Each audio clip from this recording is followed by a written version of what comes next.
איסור היסח הדעת בתפילין, לדעת כמה מרבותינו הראשונים אינה כשעומד בשחוק וקלות ראש.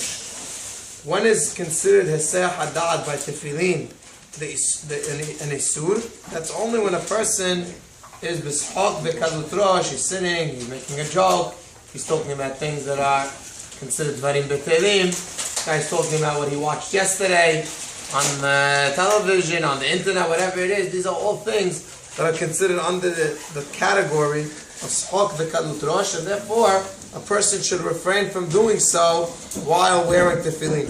However, as long as a person is osek betfilah v'talmud Torah, eno nechshav le'hesech hadat. As long as a person is praying or learning, it's not considered hesech hadat, even though he's not constantly thinking about his tefillin, because many times he's thinking about the tefillah, the words, the whatever he's learning. It's not considered hesech hadat according to most opinions, and therefore a person again is allowed to keep his tefillin on for a long extended time, as long as either he's praying or if he's learning.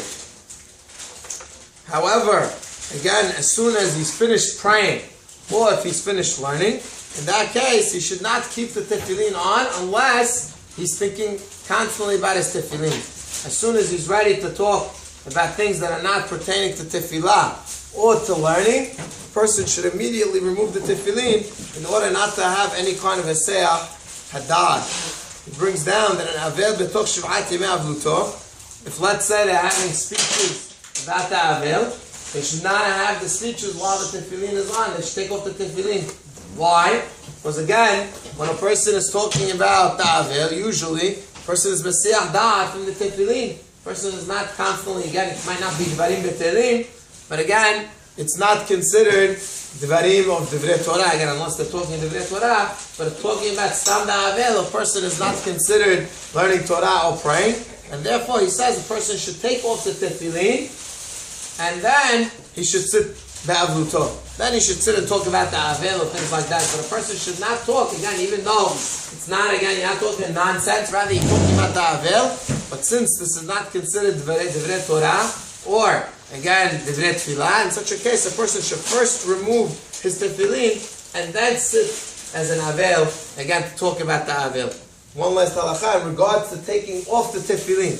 In regards to taking off the tefillin, person should remove his tefillin with his left hand. Again, normally we do things with our right.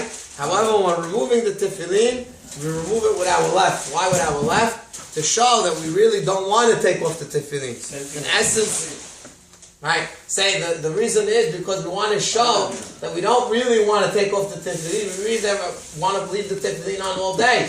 But since again, it's not possible, as again, many people have to go to work, many people have to do other things, we don't want to be masiach da'at from the tefillin, chas v'shalom. Therefore, we remove our tefillin to show that we don't really want to take it off with our left hand, which shows that really we don't, that's not our right hand, which is not our regular hand that we take off with. We'd rather take it off with the left to show that we're feeling, so to speak, there that we have to take off the tefillin.